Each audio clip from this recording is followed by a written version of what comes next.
영혼의 쉼터를 방문하신 여러분 환영합니다. 마태복음 25장. 하늘나라는 등을 들고 신랑을 맞으러 나간 10명의 처녀에 빗댈 수 있다. 그 가운데 5명의 처녀는 어리석고 5명의 처녀는 지혜로웠다. 어리석은 처녀들은 등을 가지고 있었지만 기름이 없었다. 지혜로운 처녀들은 등뿐만 아니라 통에 기름까지 넣어 가지고 있었다. 신랑이 오는 것이 매우 늦어져서 처녀들이 모두 졸다가 잠이 들었다. 한밤중에 어떤 사람이 소리쳤다. 여보시오, 신랑이 옵니다. 나와서 맞이하십시오. 그러자 모든 처녀들이 깨어나 등불을 준비하였다. 어리석은 처녀들이 지혜로운 처녀들에게 말했다. 등불이 꺼져가니 우리에게 기름을 조금만 나누어 다오. 지혜로운 처녀들이 대답했다. 안 돼. 우리가 함께 쓰기엔 기름이 충분치 않아. 기름 파은 사람에게 가서 사렴. 어리석은 5 처녀가 기름을 사러 간 사이에 신랑이 왔다. 준비된 처녀들은 신랑과 함께 결혼잔치에 들어가고 문은 닫혀 잠겼다. 나중에 나머지 처녀들이 와서 주님 문 좀 열어주세요 라고 간청했다. 그러나 신랑이 대답했다. 내가 너희에게 진정으로 말한다. 나는 너희를 알지 못한다. 그러므로 항상 깨어 있어라. 그 까닭은 너희가 그날과 그때를 알지 못하기 때문이다. 하늘나라는 여행을 떠날 때 종들을 불러서 자기 재산을 맡긴 사람과 같다. 주인은 종들의 능력에 따라 어떤 사람은 5달란트를, 어떤 사람에게는 2달란트를, 또 어떤 사람에게는 1달란트를 맡기고 여행을 떠났다.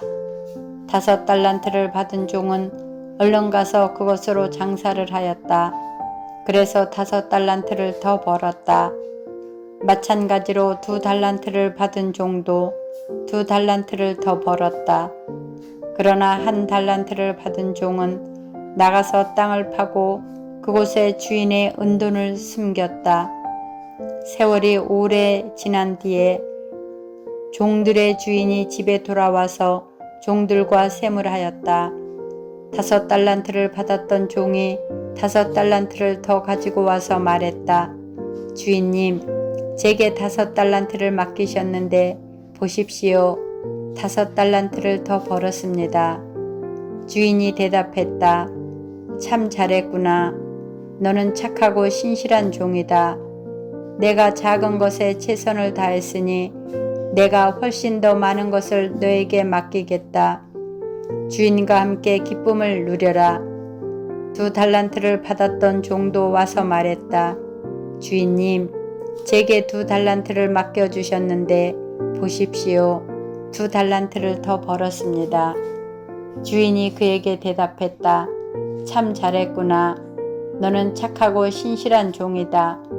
내가 작은 것에 최선을 다했으니 내가 훨씬 더 많은 것을 너에게 맡기겠다. 주인과 함께 기쁨을 누려라. 그리고 1달란트를 받았던 종이 주인에게 와서 말했다. 주인님, 저는 주인님이 심지 않은 데서 거두고 씨 뿌리지 않는 데서 거두는 완고한 분이라 생각했습니다. 그래서 두려운 마음으로 밖에 나가 돈을 땅에 숨겼습니다. 이제 주인님이 제게 주신 돈을 도로 받으십시오. 주인이 대답했다. 이 약하고 게으른 종아, 너는 내가 심지도 않은 데서 거두어 들이고 씨 뿌리지 않는 곳에서 거두어 들인다고 생각했느냐? 그렇다면 너는 내 돈을 은행에 넣어 두었어야 했다. 그러면 내가 다시 돌아왔을 때 이자와 함께 내 돈을 돌려받았을 것이다. 저 종에게서 돈을 빼앗아 10달란트 가진 종에게 주어라.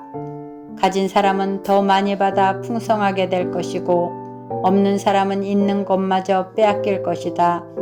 저 쓸모없는 종을 바깥 어두운 곳에 던져라. 거기서 슬피 울고 고통스럽게 이를 갈 것이다. 인자가 모든 천사들과 함께 영광 가운데 다시 와서 영광의 보좌에 앉을 것이다. 그때 세상 모든 나라가 그 앞에 모일 것이며 목자가 양과 염소를 구분하듯이 인자가 사람들을 나눌 것이다.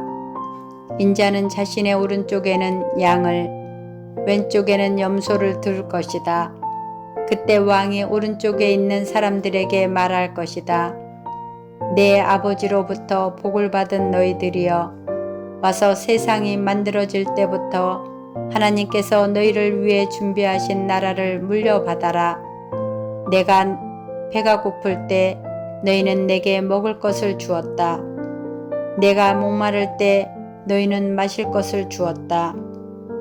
내가 나그네로 있을 때 너희는 나를 초대해 주었다. 내가 헐벗었을 때 너희는 내게 옷을 입혀 주었다. 내가 아플 때 너희는 나를 돌보아 주었다. 내가 감옥에 있을 때 너희는 나를 찾아 주었다. 그때 의로운 사람들이 그에게 대답할 것이다. 주님, 언제 주님께서 배고프신 것을 보고 우리가 음식을 주었습니까? 언제 목마른 것을 보고 마실 것을 주었습니까? 언제 나그네 된 것을 보고 우리가 초대하였습니까? 언제 헐벗으신 것을 보고 우리가 옷을 입혀 주었습니까? 언제 감옥에 있는 것을 보고 또 아프신 것을 보고 우리가 찾아갔습니까? 그때 왕이 대답할 것이다. 내가 너희에게 진정으로 말한다. 보잘것없는 사람에게 한 일, 곧 너희가 이 형제들 중 가장 보잘것없는 사람에게 한 일이 곧 나에게 한 것이다. 그리고 나서 왼쪽에 있는 사람들에게 이렇게 말할 것이다. 저주받은 자들아, 내게서 떠나 악마와 그 부하들을 위해 준비한 영원의 불에 들어가거라. 내가 배가 고플 때 너희는 내게 아무것도 주지 않았다. 내가 목마를 때 너희는 마실 것도 주지 않았다. 내가 나그네 되었을 때 너희는 나를 초대하지 않았다. 내가 헐벗었을 때 너희는 내게 아무것도 입혀주지 않았다. 내가 아플 때에 감옥에 있을 때 너희는 나를 돌보지 않았다. 그때 그 사람들이 대답할 것이다. 주님, 언제 주님이 배고프거나 목마르거나 나그네 되었거나 헐벗었거나 아프거나 감옥에 있는 것을 보고 우리가 돌보지 않았습니까? 그때 왕이 대답할 것이다. 내가 너희에게 진정으로 말한다. 이 사람들 가운데 가장 작은 자 한 사람에게 하지 않는 것이 곧 나에게 하지 않은 것이다. 이 사람들은 영원히 형벌을 받게 될 것이다. 그러나 의로운 사람들은 영원한 생명에 들어갈 것이다. 26장. 예수님께서 이 모든 말씀을 마치셨을 때입니다. 예수님께서 제자들에게 말씀하셨습니다. 너희도 알다시피 이틀 뒤가 유월절이다. 그때 인자는 넘겨져 십자가에서 죽을 것이다. 그때 대제사장과 장로들이 가야바라고 하는 대제사장 공관에 모였습니다. 그들은 조용히 예수님을 잡아 죽일 계획을 세웠습니다. 그러나 그들은 명절 기간에는 안 돼. 사람들 사이에 폭동이 일어날 수 있으니까 라고 말했습니다. 예수님께서 베다니에서 문둥병에 걸렸던 시몬의 집에 계셨을 때입니다. 한 여자가 비싼 향유 한 병을 가지고 와 식사하고 계시는 예수님의 머리에 이 향유를 부었습니다. 이 광경을 본 제자들이 화를 냈습니다. 왜 이 값비싼 향유를 낭비하는 것이요? 그것을 비싼 값에 팔아서 가난한 사람들에게 줄 수도 있었을 텐데 예수님께서 이것을 아시고 말씀하셨습니다. 왜 이 여자를 괴롭히느냐? 그는 나에게 좋은 일을 하였다. 가난한 사람들은 항상 너희 가운데 있을 것이다. 그러나 나는 너희와 항상 함께 있지 않을 것이다. 이 여자는 내 몸에 향유를 부어 내 장례를 준비한 것이다. 내가 진정으로 너희에게 말한다. 온 세상에 복음이 전해지는 곳마다 이 여자가 한 일도 전해져 그를 기억할 것이다. 그때 12 제자 가운데 한 명인 가룟 출신의 유다가 대제사장들에게 갔습니다. 가룟 유다가 말했습니다. 내가 예수를 당신들한테 넘기면 나에게 얼마를 주겠소? 제사장들은 유다에게 은 30개를 주었습니다. 그 후로부터 유다는 예수님을 넘길 기회를 노렸습니다. 무교절의 첫 번째 날에 제자들이 예수님께 와서 말했습니다. 6월절 음식을 어디에다 준비할까요? 예수님께서 대답하셨습니다. 성 안에 들어가 한 사람에게 이렇게 말하여라. 선생님께서 때가 가까웠으니 당신 집에서 제자들과 함께 6월절을 보내겠다고 말씀하십니다. 제자들이 예수님께서 말씀하신 대로 행하여 6월절을 준비하였습니다. 그날 저녁에 예수님께서 12명의 제자들과 함께 음식을 드시기 위해 앉으셨습니다. 모두들 식사를 하고 있을 때 예수님께서 말씀하셨습니다. 내가 너희에게 진정으로 말한다. 너희 중에 하나가 나를 배반할 것이다.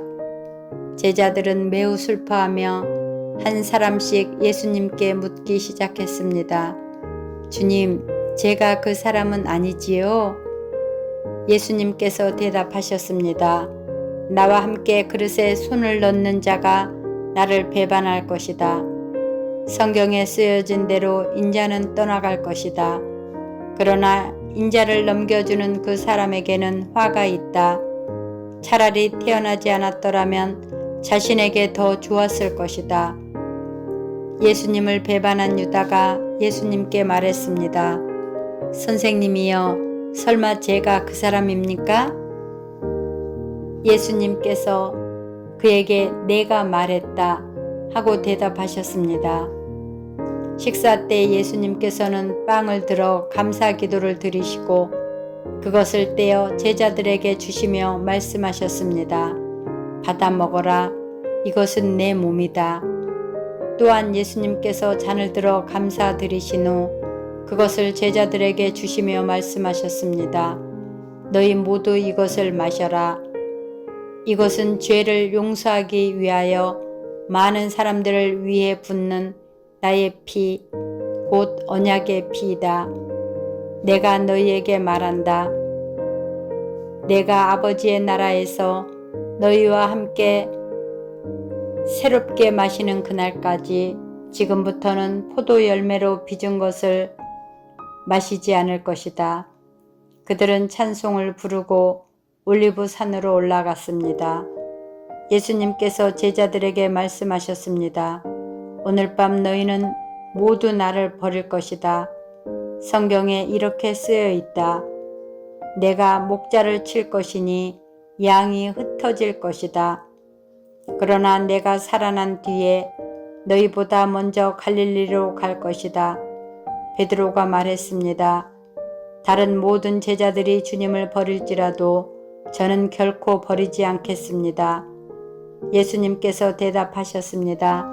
내가 진정으로 너에게 말한다. 바로 오늘 밤 닭이 울기 전에 내가 나를 3번이나 모른다고 할 것이다. 베드로가 예수님께 말했습니다. 주님과 함께 죽을지라도 결코 주님을 모른다고 하지 않을 것입니다. 다른 제자들도 모두 똑같이 말했습니다. 그때 예수님께서 제자들과 함께 겟세마네라고 불리는 곳으로 가셨습니다. 예수님께서 제자들에게 말씀하셨습니다. 내가 저기에 가서 기도하는 동안 여기 앉아 있어라. 그리곤 베드로와 세베대의 2 아들을 데리고 가셨습니다. 예수님께서는 매우 근심하시며 괴로워하기 시작하셨습니다.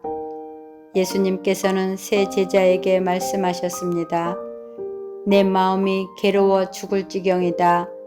여기서 머무르며 나와 함께 깨어 있어라. 그리고 나서 약간 떨어진 곳으로 가서 얼굴을 땅에 대고 기도하셨습니다. 나의 아버지, 할 수만 있다면 제게서 이 잔을 지나가게 해 주십시오. 그러나 내 뜻대로 하지 마시고 아버지의 뜻대로 하시길 원합니다.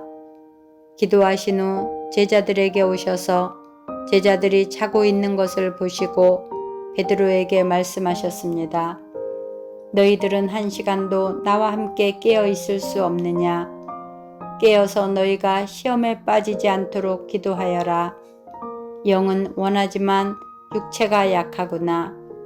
예수님께서 다시 가셔서 두 번째 기도를 하셨습니다.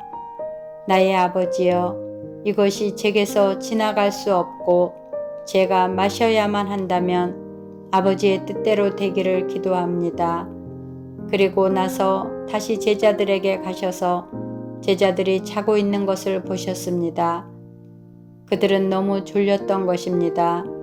그래서 예수님께서는 제자들을 놔두고 다시 세 번째 기도하셨습니다. 예수님께서는 같은 기도를 한 번 더 하셨습니다. 그 다음에 예수님께서 제자들에게 돌아오셔서 말씀하셨습니다. 아직도 자고 있고 쉬고 있느냐? 보아라, 때가 가까이 왔다. 인자가 죄인들의 손에 넘겨진다. 일어나라, 가자. 나를 배반한 사람이 가까이 오고 있다. 예수님께서 말씀하시는 동안 12 제자 가운데 하나인 유다가 왔습니다. 대제사장과 백성들의 장로들이 보낸 많은 사람들이 칼과 몽둥이를 들고 유다와 함께 왔습니다. 예수님을 배반한 유다가 이들에게 내가 입맞추는 사람이 바로 그 사람입니다.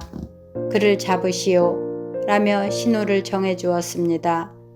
곧바로 유다는 예수님께 가서 말했습니다. 선생님, 안녕하십니까? 그러면서 입을 맞추었습니다.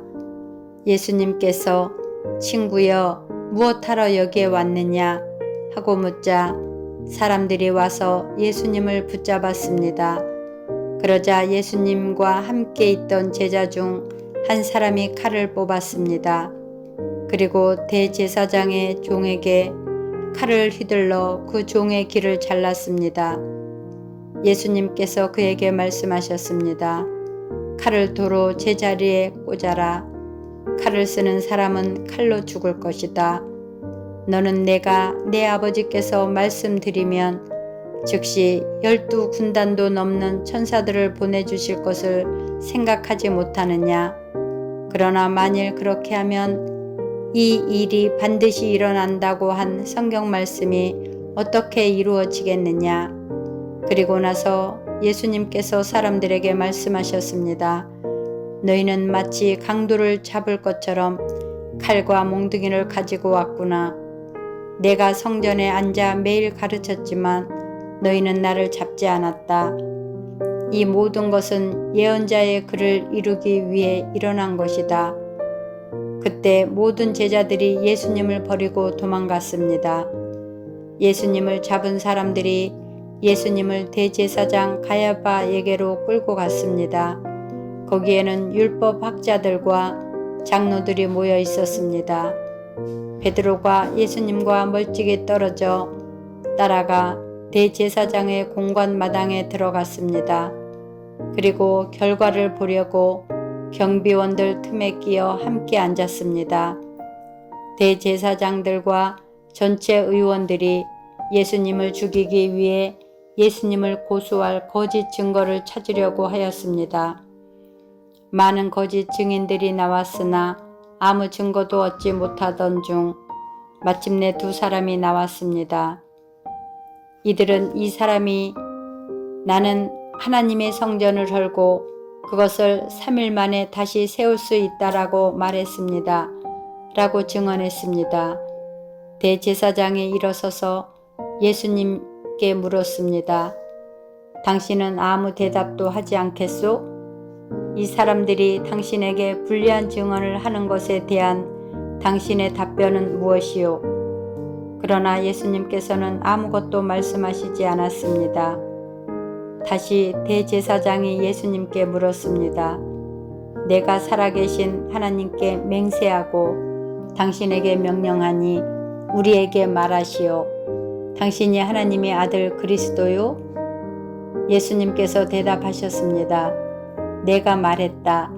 그러나 내가 너희에게 말한다.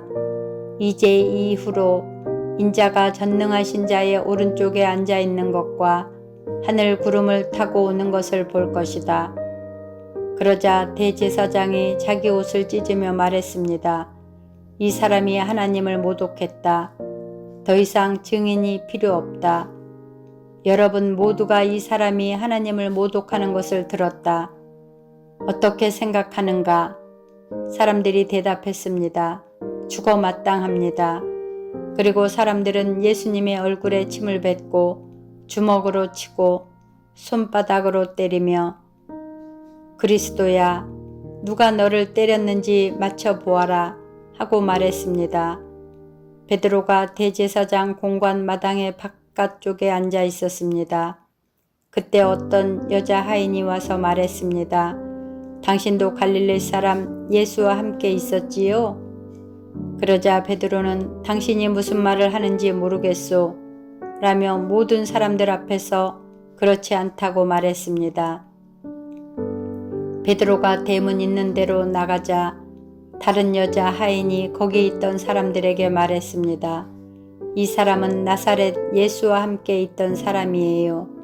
또다시 베드로는 나는 그 사람을 모릅니다 라고 맹세를 하며 그렇지 않다고 말했습니다. 잠시 후 서 있던 어떤 사람들이 베드로에게 가서 말했습니다.